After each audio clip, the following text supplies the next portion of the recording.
Good evening, everyone. I hope everyone is doing well in this small heat wave that we have going on. My name is Rosalind, and tonight I will be continuing to talk about emotional intelligence. Over the past couple of weeks, we've talked about emotional intelligence. We've discussed the definition of emotional intelligence, and then we started to talk about attributes of emotional intelligence.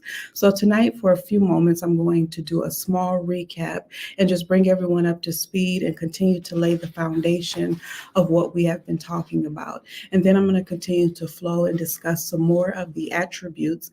Last week, we were able to speak about one of the attributes, self-awareness. This week, we'll try to get into it's four of them in total. And so this week, I'll try to discuss the other three, as well as talk about a model that I found that I really like, and breaks down emotional intelligence a little bit more than what I was doing. And so I want to introduce that tonight as well. So starting out, I would like to thank God for this opportunity. I would like to thank God for Apostle Garner and Prophet Yolanda and providing me with this space to be able to share on such an important topic as emotional intelligence. I pray that tonight something will bless you, something that is said will bless and encourage you, and that you can take into your everyday life to improve and continue to grow emotional intelligence. Amen. So our definition that we're going to talk about our definition that we've been using the past couple of weeks is skill to perceive the intended meaning of a thing. So I will use my emotions in a positive way, reducing any rigidness or tightness in my body. I can then speak compassionately, clearly, concisely, direct while discerning your emotions and imagining what you may be feeling. I'll give myself and you the opportunity to overcome challenges, diffuse conflict. I will build stronger relationships, succeed at school and work, and achieve career and personal goals. Emotional quotient or intelligence is teaching me to connect with my feelings and in turn intention into action. So that is our definition that and the foundation that we laid from the very first week that we began to talk about emotional intelligence. The next week we began to discuss our thought life and the importance of our thinking and how our thinking impacts our emotions. The importance of understanding what negative self-talk can do to our emotions, how we talk to ourselves, our perception of the world around us, how we perceive things, how that influences our emotions. All of that having the impact on how we hear what is being said. So, hearing what is being said to me in the moment. How is my thought life, my belief system? What do I think and perceive? That in turn affects my ability to be able to hear what is being said to me. If it's always negative, as we shared last week, then what I hear will then be negative. And so any emotional intelligence in that moment begins to decrease because I'm hearing negativity, even if an individual is speaking positive to me. So we understood last week and we talked pretty in depth about understanding the importance of thinking about what we're thinking about, controlling our thought life, and understanding and appreciating that what we think about and how we talk to ourselves determines how we feel, thus determining how we act. It's a quote by A.R. Bernard. The quality of your thinking determines the quality of your life. And I can really appreciate that quote because that quote is reinforcing thinking about what we're thinking about. It's reinforcing controlling our thought life. It's reinforcing that positivity, thinking positive so that I'm able to hear positive, so that I'm able to use my emotional intelligence in a positive way in all areas of my life. So starting with the model that I mentioned a few moments ago, it's called the ABCD model. And before I share that model, I did want to mention another thing. The reality of what we experience is largely determined what we do inside of our head, what we're thinking about, how we're communicating with ourselves. And so this model, this ABCD model, it breaks that down a little further, right? So there's been thought processes within mental health field and the community that our emotions or an external event, forgive me, an external event is causing my emotions to be this way. Someone did something to me at work. That individual made me angry. And so this model is refuting that thought process. It's not an external event. It's not an external situation. It's not another individual. It's our own personal belief systems. It's what we think about. It's how we view the world. My own personal demands on myself, on the world around me, my expectations. That is what is influencing my emotions. Again, that thought life influencing emotions, not so much as an external event. Sure, a situation can happen and it might not be pleasing to us. However, in that moment, we have a decision to make. Am I going to decide to see this from a positive standpoint? Am I going to open up my thought process and think a little bit differently? Maybe it could mean this, or am I going to stay with that rigid thinking that I have? Therefore, a decision is being made and it's a negative decision impacting the situation on a different level. So breaking down this ABCD model, A stands for an activating event or trigger.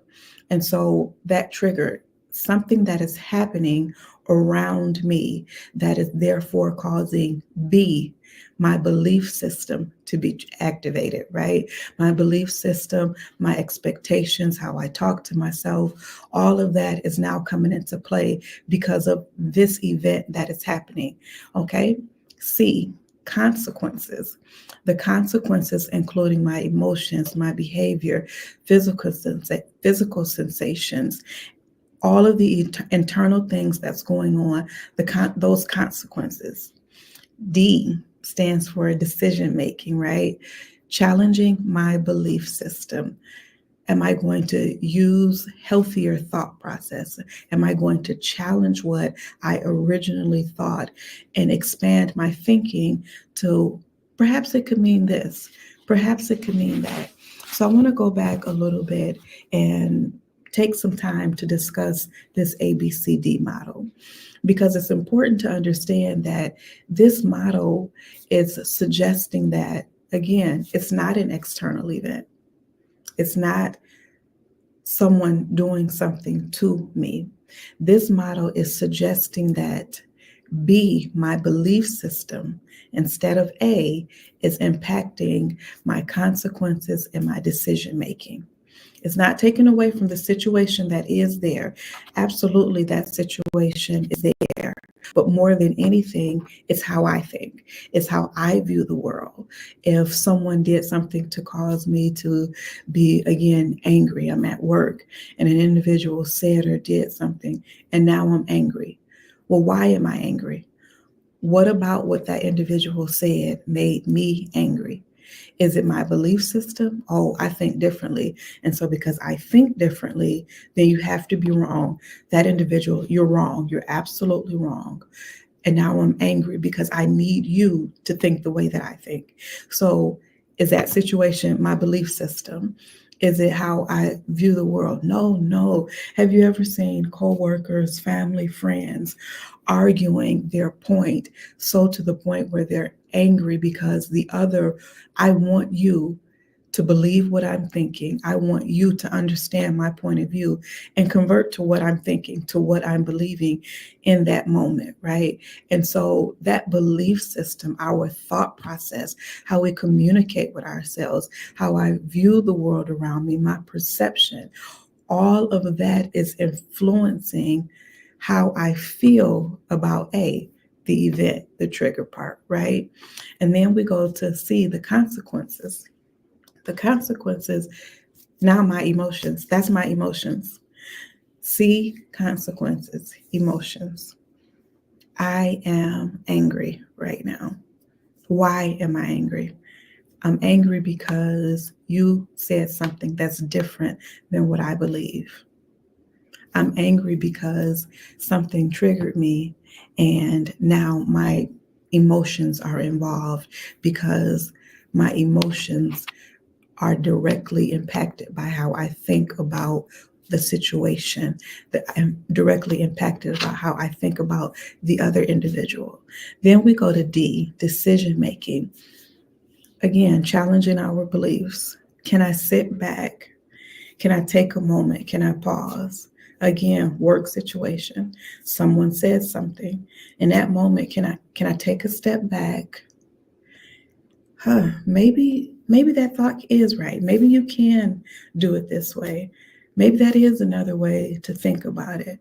Challenging my thought process, challenging that no, it has to be this way, that decision making, because now my emotions are involved. So I have the opportunity to use them positively in that situation, or I can use them negatively.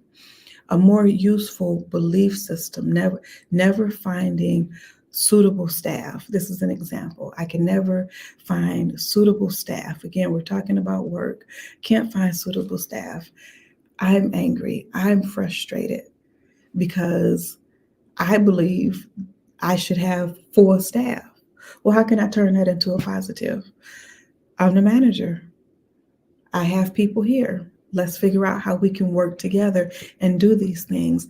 Let me find the positive in any situation. Let me find the positive in all of it. Expand my thinking, expand my thought process, allow my thinking to continue to expand and grow. Okay. So that's a model, ABCD model, that I really found to be a good representation of growing emotional intelligence, growing in understanding that it's not so much as these external events that we believed have caused our emotions to be impacted, but it's more our own belief system.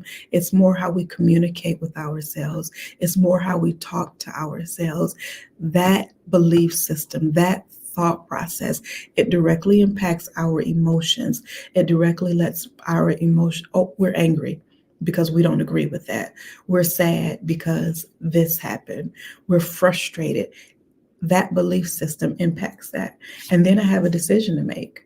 And my decision is, am I going to be positive in this moment, or am I going to fall back and use the same emotions with a different event every time, and I go in a cycle because different situations come up and I have the opportunity to make a decision. Do I fall back on my same way of being negative, of being angry, of being lashing out? Or do I fall back? Let me think before I react. Let me take a breath. And that's okay to do in every moment. Sometimes we're in moments where we're communicating, we're talking, and of course your emotions can just be a big ball swirling around on the inside of you. That's a great moment to pause, because emotions, high emotions, can lead to offense. High emotions, if not controlled, can lead to us saying something that we may regret later, may cause us to feel sorrow later. So being able to take a step back, pause, think before we speak, tell our emotions, hey, we're going to relax. We're not going to cause this situation to become chaotic because I don't have control of my emotions. Nope, I'm going to pause. Okay. So as we continue to move on and discuss those attributes that I mentioned earlier, the next one we're going to talk about is self-management, what I alluded to a few moments ago. Being able to control the impulsive feelings and behaviors, managing my emotions in a healthy way. And what does that look like for us? One thing that I just shared, waiting 1 second, taking a pause. Give me a second, give me a moment to think. It's okay to take that pause, because in this moment, if I don't take that pause, in this moment, if I allow those intrusive thoughts, that impulsivity to push past and say and or do something that I may regret later, that you may become even angrier about, let me take a moment. Let me just sit back and think about what I have to say. You know what? Okay. And in that moment, I'm deciding, am I going to go the same way I've been going? Or am I going to challenge myself in this moment? Am I going to grow in this moment and use positivity to diffuse any conflict, to use the positivity to cause about peace in that situation, to cause about a complete turnaround from an angry, hectic situation to a peaceful, kind situation. So managing my thoughts, managing my emotions, controlling that impulsive thought process, controlling wayward thoughts and intrusive thoughts. No, no.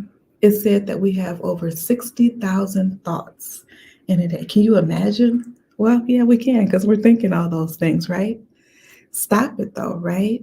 We have the ability to control and to manage. Hey, my thoughts is kind of going real wild on me. I'm going to submit all of those thoughts to Christ. I'm going to submit all of those thoughts to the obedience of Christ because this is too much. And if I don't control and manage these emotions, then the likelihood of me being impulsive in any situation that I do not agree with is very high. Any situation that my belief system is saying, nope, that's wrong, up, here come an impulsive thought, and then I react in that way. So that's a little bit about self-management, that ability to control our emotions, that ability to be able to, I'm not going to be impulsive. I'm going to use some positivity. I'm going to use wisdom. I'm going to use something different than how I've reacted in the past to this same situation or a version of this situation. Okay. The next one, social awareness. This one here is my favorite ones out of the attributes. And the reason why is because this one encourages us to be in the moment. It encourages us to be aware of our surroundings. It encourages to be empathetic towards other people. It encourages understanding emotions, needs, and concerns of other people, picking up on emotional cues, feeling that comfortability in a social environment, and recognizing the power that you have and using positivity to cause about a situation, a group, to gain peace in that moment. Social awareness. I'm not on my phone. I'm in a large crowd, but I'm not on my phone. I'm in a large crowd and I'm paying attention to my surroundings. I'm paying attention to what's going on around me. I'm in that moment. And I really like this attribute because it stresses being in the moment. It stresses encouraging me to be aware of what I'm seeing. It encourages me to be in tune with my own emotions of what I'm seeing.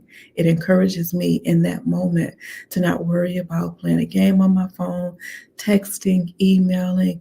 I am in this moment. I'm living in this moment. I'm not physically in that place, but thinking about what I'm going to eat for dinner. I'm not physically in that place and thinking about what I have to do tomorrow. This social awareness encourages in the moment. I am present in that moment. Okay. The next one, relationship management. And if you remember our definition, all of these are attributes of that definition, right? Because I'm using empathy. It's talking about empathy and social awareness. I'm using my positivity to cause about a change in an environment. I'm understanding that I can use my positive emotions to impact what's going on around me. And even with the next one, relationship management, understanding, developing, and maintaining good relationships. I'm communicating clearly. I'm inspiring and influencing others because I am communicating clearly, concisely. I'm able to manage conflict. Again, going right back to our definition, that relationship management, it's important for us, right? It's important to be able to develop and maintain good relationships. And how am I going to do that? I'm going to do that by using my emotions in a positive way. I'm going to do that by perceiving the intended meaning of a thing, of what someone is saying. I'm going to take a step back. I don't have to immediately come back with an answer. I can take a step back, discern the situation around me, discern what you could possibly be meaning when you're speaking to me. And in that moment, in those moments, now I'm deciding, I'm making that decision. Am I going to react positive? Do I react negative? I'm going to take the positive route, and that'll help manage relationships. It'll help develop and maintain good relationships because I'm using my positivity to influence, to inspire, to communicate clearly. So those are four. And last week we talked about self-awareness, being able to recognize my own emotions. And so that's a four attributes of emotional intelligence, four attributes that we continue to break down even further our working definition for this series. Now, I'd like to share a few signs of emotional intelligence. Some of the signs: an ability to identify and describe what people are feeling. Again, in a group, socially aware, paying attention, discerning, picking up on things. Another sign: self-confidence and self-acceptance. I'm confident in myself in this moment. I'm accepting myself in this moment, just as I am. What is that? That's speaking kind to yourself. That's talking to yourself kind. I am good enough. I deserve to be in this space. I have what it takes to function in this space. I was called to be in this space. I was ordained for such a time as this. I have something to share with the people around me that will influence and empower them in positive ways. That self-confidence, self-acceptance, talking kind to ourselves, being positive to self, okay? That's a sign of emotional intelligence. Another, an ability to accept and embrace change. Now, this is an interesting one. Lots of folks don't like change. I like stuff to stay the same way that it is. Well, a sign of emotional intelligence is I have the ability, I have the capability to accept and embrace change. It may not be what I want, but you know what? I'm going to find something positive in it because I still know that it's all working together for my good. Positivity. And it's okay to speak positive. I have someone that tells me very often, Miss Thomas, you don't get it. You just don't get it. That's not life. Life not nice and positive. Okay. I choose. I'm making a decision. I'm making that decision to use positivity to influence everything around me. I'm choosing to believe all things will work together for my good. Do things happen that we don't like? Absolutely. I'm not suggesting that it does not. What I am suggesting is a sign of emotional intelligence is I have the ability to accept that change is happening. I have the ability to embrace that change, to find something positive in it, to find out, okay, so this is happening. What does that mean for me? Something bigger, something greater is coming my way. I don't like this. I'm uncomfortable with it. I'm angry with it. That's okay too, right? It's okay to be honest and share in that moment. You know what? I don't like this. This is upsetting. I'm uncomfortable. It's okay to allow those emotions to be shared, to come out in a healthy way, right? I'm not suggesting we minimize our feelings. I'm not suggesting that we negate it or suppress it. It's okay to express those feelings, right? After I'm done expressing that, I can absolutely look for the positivity in this situation. I can absolutely look for, okay, God, what you gonna do? Something greater is coming my way there. How is this? What is it? Why did this happen? Being able to ask questions in the moment, critically thinking, accepting and embracing that change, even though I may not like it. Another sign of emotional intelligence, feeling empathy and concern for others, that care for somebody else, being able to understand that that individual may be going through a difficult time and being able to show concern to and for that individual. Another sign, sensitivity to the feelings of other people. Another sign, accepting responsibility for mistakes. I made a mistake. I'm accepting it, and now I need to figure out how to correct this mistake or how can we move on from there.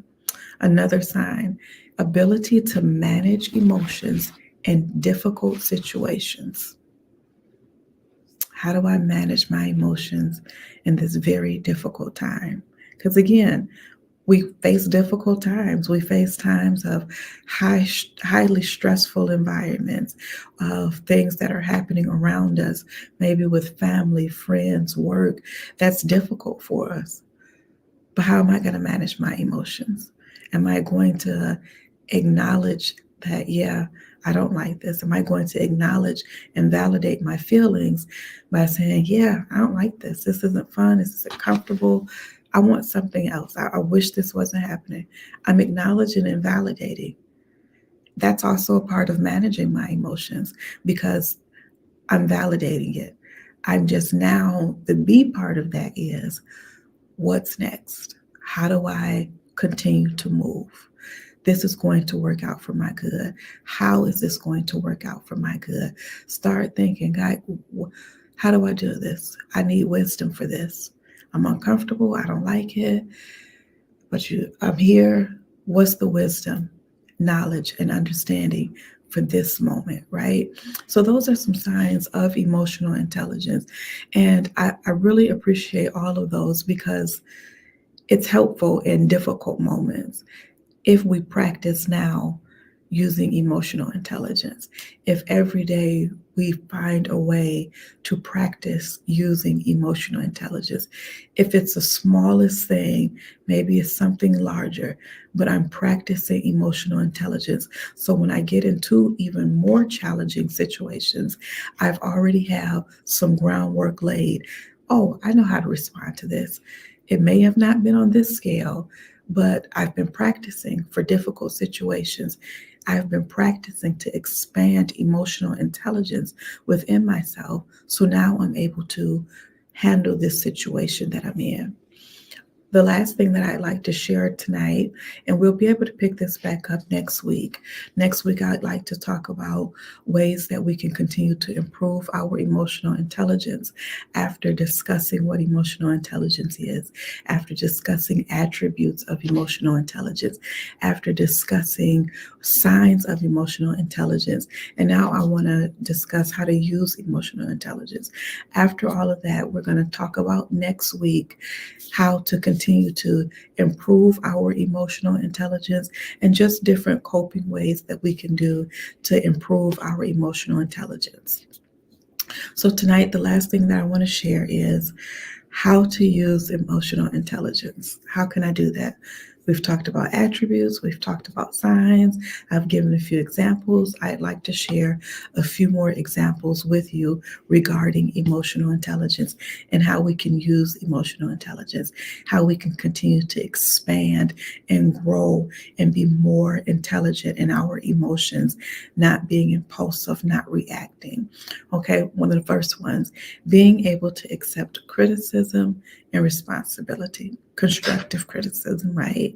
Not someone trying to tear you down or make you feel bad about a situation, but we'll continue to use the example of work. A superior wants to help you improve. Hear that criticism, grow. And the next time, maybe you have a review, that supervisor, I see you were able to take my recommendations and implement them, and I see growth with you, right? Another one, being able to move on after a mistake. This is a big one because there are times when we may make a mistake and we kind of sit in it. I cannot believe I did that.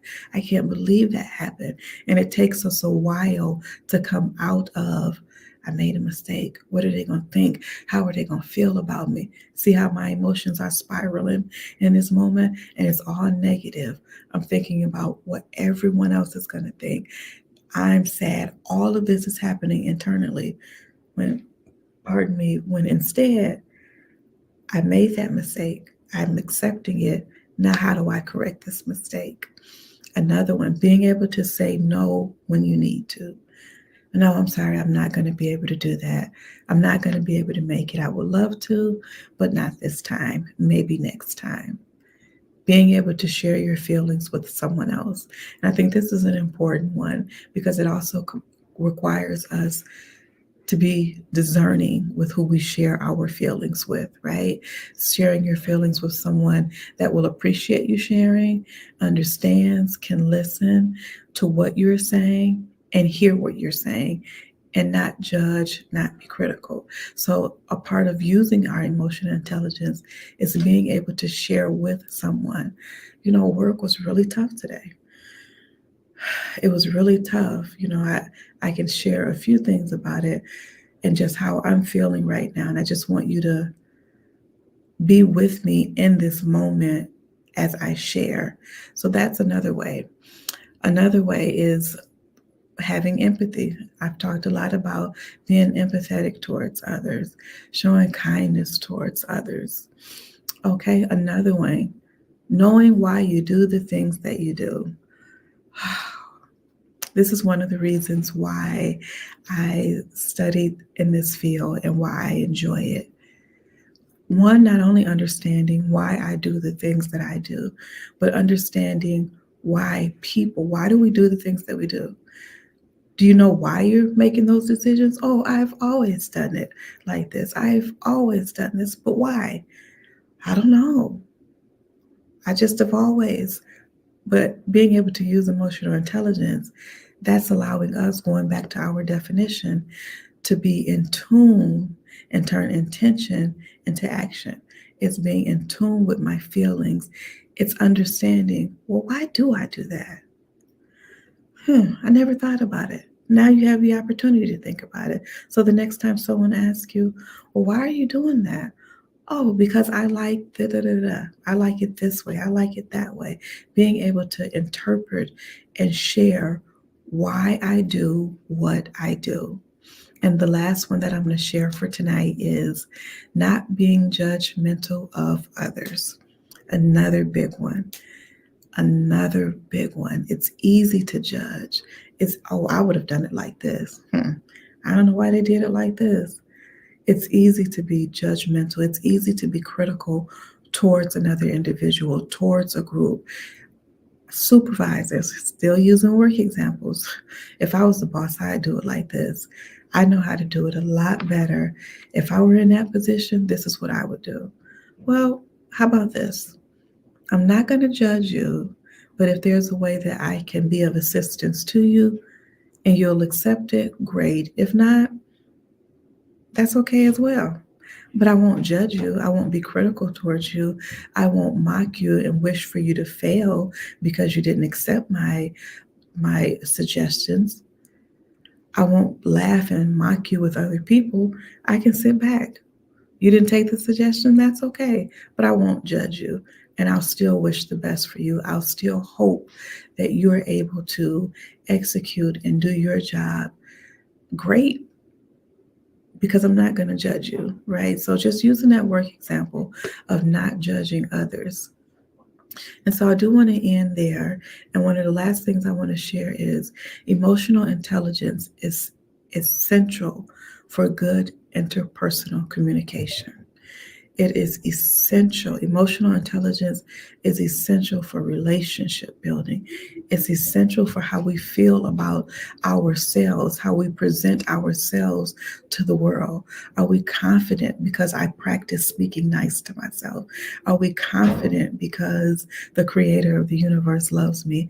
Am I confident in going out knowing that I'm here for a purpose? I'm here for a reason, right? Are we practicing being kind and showing love to not only ourselves, but to other people? Are we practicing using positive emotions to influence a situation, to influence and encourage people? It's essential that we continue to grow our emotional intelligence, because having high emotional intelligence suggests that no matter the situation, I will not allow negative emotions to come out, overpower, and overwhelm me. And I use those negative emotions to influence. So I really hope that tonight you were blessed by what I shared. Again, next week will be the culmination of this series of talking about emotional intelligence, and where we'll continue to share how we can continuously improve our emotional intelligence, how we continue to grow and even practice on a day-to-day basis. And even if you have high emotional intelligence now, no matter where you are, we can still continue to grow and also help and influence others as they grow in their emotional intelligence. I appreciate you listening, and I pray that tonight that you were blessed, that you were encouraged, and that you received. Now Bishop will come and take up the offering. God bless. Thank you so much. Today, we want to offer you an opportunity to be an investor in the work that we do here at Rivers Chicago. There are 5 ways to give that appear on your screen currently. You can text to give. The phone number is 206-859-9405.